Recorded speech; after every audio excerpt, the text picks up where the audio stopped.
Assalamualaikum warahmatullahi wabarakatuh. Waalaikumsalam.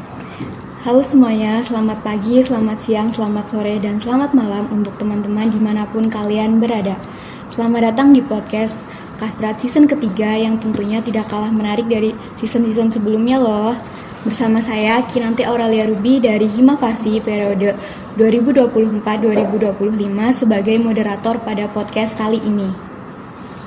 Oke, pada season ketiga ini kita akan berbincang mengenai diabetes mellitus selama 15 menit ke depan. Dan hari ini saya nggak sendiri loh, saya sudah ditemani oleh salah satu dosen di Universitas Muhammadiyah Gombong ini yang sangat hebat dan inspiratif. Langsung saja tanpa mengurangi rasa hormat, kita panggilkan Bapak Apoteker Anwar Sodik, Magister Farmasi. Selamat pagi Bapak. Ya pagi Mbak. Bagaimana kabarnya Bapak? Alhamdulillah baik. Alhamdulillah. Nah, untuk akhir-akhir ini kesibukannya Bapak apa saja nih Pak? Kesibukannya kalau pagi seperti ini sih ngajar di Unimuko Senin sampai Jumat. Kalau sore di klinik praktek. Produktif banget ya Pak. Sebelumnya saya ucapkan terima kasih atas waktunya karena di tengah-tengah kesibukannya Bapak mau menyempatkan diri bergabung pada podcast season ketiga ini bersama saya.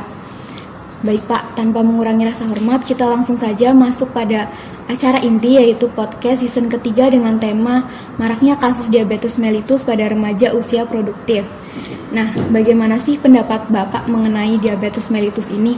Apalagi yang marak pada remaja-remaja yang dimana mereka itu sedang di masa produktif gitu Pak.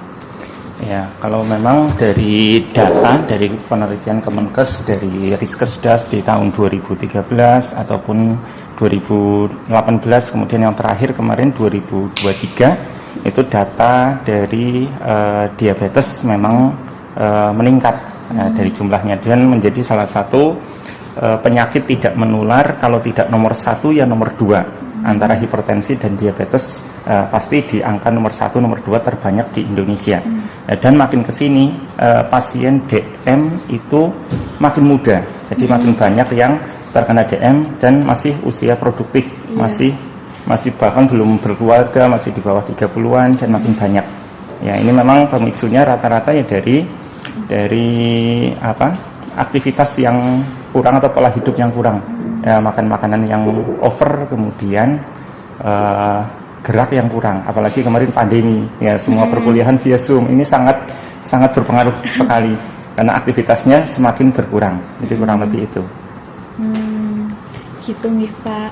Nah, gejala dan terapi farmakologi dari diabetes mellitus ini bagaimana saja nih Pak? Ya, kalau untuk gejala yang khas itu ada 3, yaitu ada polidipsi, ada polifagi, ada poliuri. Ya, di mana polidipsi ini pasien yang terkena DM relatif lebih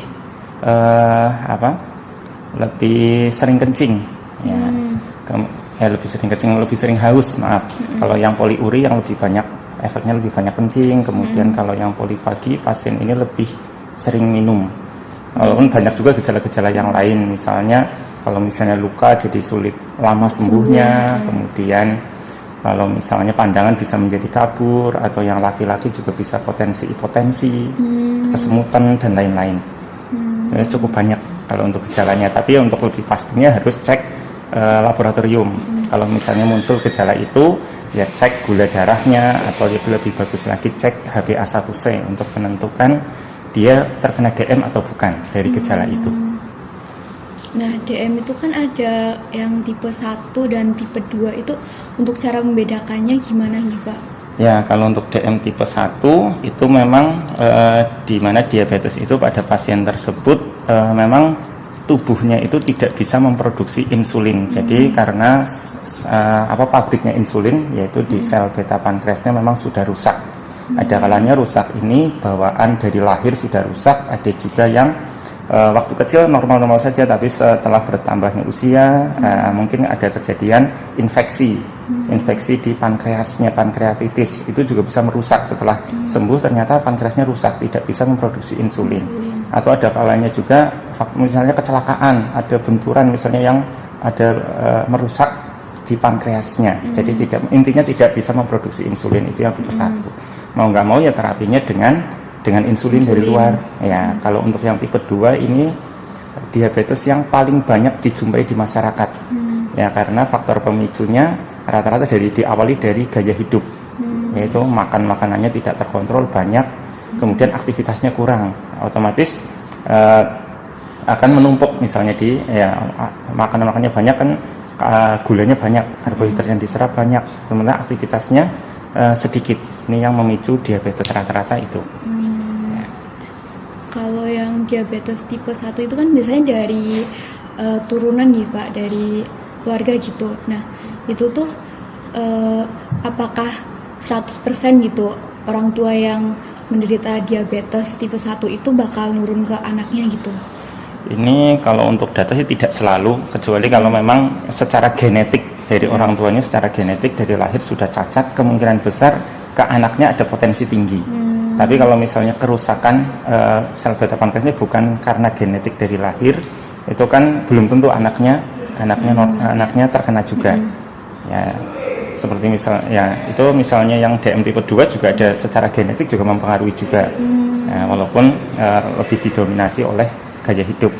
Jadi ya perlu diwaspadai entah DM1, DM2, kalau misalnya dari keluarga sudah ada riwayat, ya berusaha untuk menjaga faktor-faktor lain yang bisa kita memicu itu.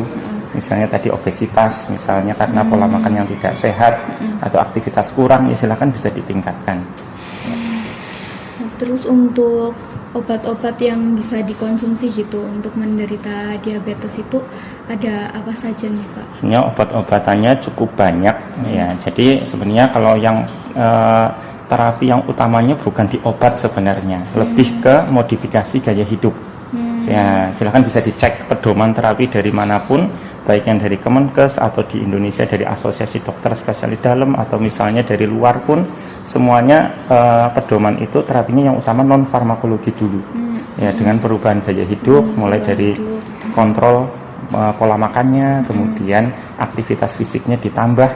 Kalau itu sudah dimodifikasi kok masih tinggi juga, ya itu baru perlu obat-obatan. Obat-obatan juga bertahap, nanti tergantung dari kondisi DM pasien tersebut. Kalau misalnya nilai HbA1c-nya tidak terlalu tinggi atau misalnya normalnya kan 6,5, kalau itu di atasnya sedikit ya diawali dengan monoterapi dulu, terapi satu obat dulu. Misalnya yang paling banyak sih dengan metformin untuk DM tipe 2. Ya dia kerjanya sih merangsang insulin agar bisa bekerja dengan lebih baik lagi. Kemudian yang kedua golongan sulfonylurea, dia kerjanya meningkatkan produksi insulinnya. Jadi pabriknya dipicu untuk memproduksi insulin jauh lebih banyak. Ini untuk golongan sulfonylurea, misalnya obatnya ada glimepirid, ada glibenclamid, ada glipisid untuk yang generasi 2. Kalau generasi 1 sih sudah banyak ditinggalkan, ya chlorpropamid dan lain-lain. Ya. Paling yang paling sering itu, nanti kalau ternyata dengan 2 kombinasi masih belum, nanti ada alternatif obat yang lain, bisa dikombinasi 3 obat, atau bahkan nanti kalau ternyata tidak efektif juga, nanti bisa juga di alternatif dikombinasi dengan insulin. Ditambah lagi. Ya bisa ditambah sesuai dengan kebutuhannya. Ya, jadi nanti setelah diberikan kan akan dievaluasi, misalnya 1 minggu kemudian atau 1 minggu gimana, terkontrol atau tidak. Nanti setelah terkontrol dia bisa dilanjutkan lagi. Atau nanti ditunggu 1 bulan terkontrol atau tidak. Ya nanti kalau sudah terkontrol ya dilanjutkan kembali. Kalau untuk pencegahan selain dari pola hidup gitu Pak, itu apa nih Pak yang bisa dilakukan itu? Kalau pencegahan ya cuma itu saja sih. Ya cuma dari pola makan sama aktivitas fisiknya ditambahkan yang perlu dijaga. Sambil untuk mengontrol sih dari kita kontrol berat badannya, otomatis kan kita bisa menghitung IMT-nya, indeks massa tubuhnya, ya dari antara tinggi badan dengan berat badan nanti dihitung kategorinya ideal atau tidak. Kalau misalnya ternyata sudah masuk ke overweight atau bahkan sampai obesitas, ya sudah segera dilakukan diet, tapi dietnya juga harus yang sehat, artinya aktivitas fisik dan pembatasan kalori, ya pembatasan makanannya betul-betul dikontrol. Ada lainnya kan rata-rata pemicunya berawal dari kegemukan. Jadi kan belum sampai diabetes sudah dicegah. Karena biasanya paling bisa dimonitor itu. Apalagi kalau sudah faktor-faktor yang lain ada yang pemicunya juga, misalnya sudah kegemukan, kemudian dia punya riwayat dari orang tua barangkali, dari keturunan ada penyakit DM, itu kan sudah beresikonya makin tinggi. Ya, apalagi nanti semakin tambah usia kan semakin juga potensi terkena DM. Ya, itu bisa intinya sih pola hidup sehat yang paling bisa harus cek kadar gula darahnya juga nih Pak. Ya, cek kadar gula juga bisa secara rutin, ya berkala. Ya, nah, itu akan lebih bagus lagi.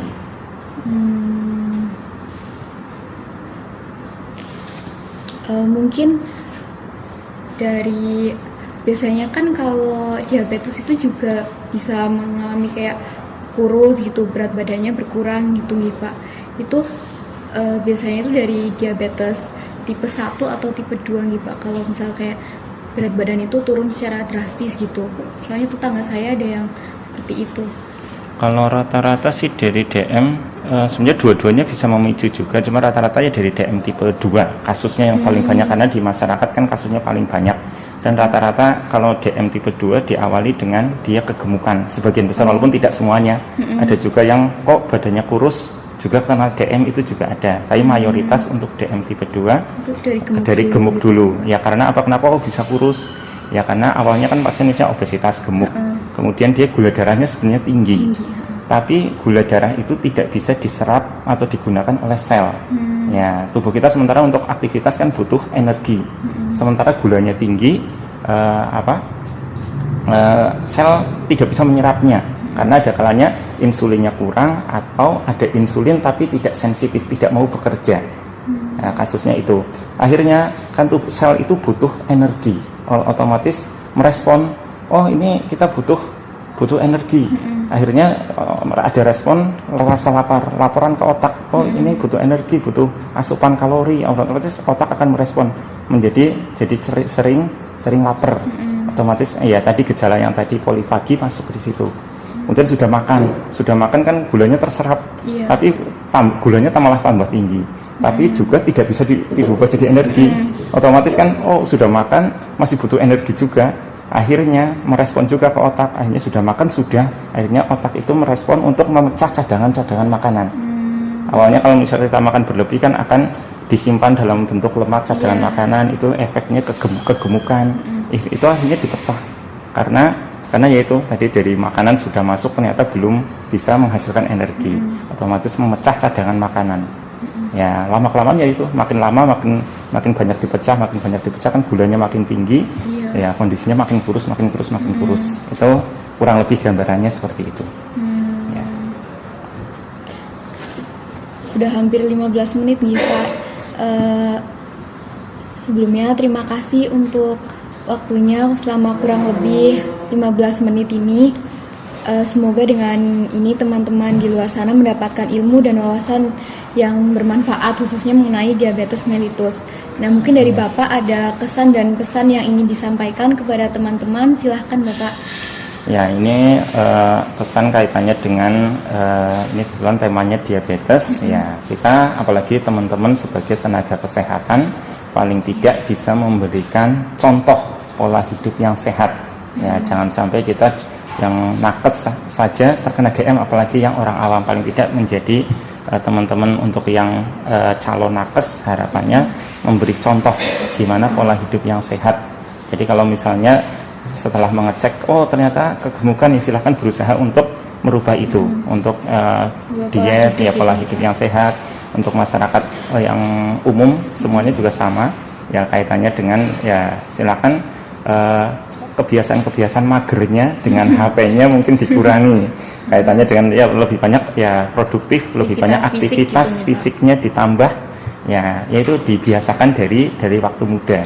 Ya kan daripada kita setelah bertambahnya usia terkena penyakit kan mendingan dijaga dari muda, ya mencegah kan lebih baik daripada mengobati. Ya mungkin itu Mbak terkait kesan pesannya. Terima kasih Bapak untuk kesan dan pesannya.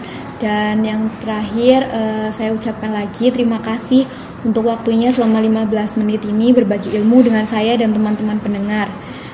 Baik teman-teman, telah berakhir podcast season ketiga ini. Terima kasih sudah mendengarkan dan semoga podcast season ketiga ini dapat menambah ilmu dan wawasan teman-teman semua. Sebelum saya tutup, ada pantun nih. Ubur-ubur ikan lele.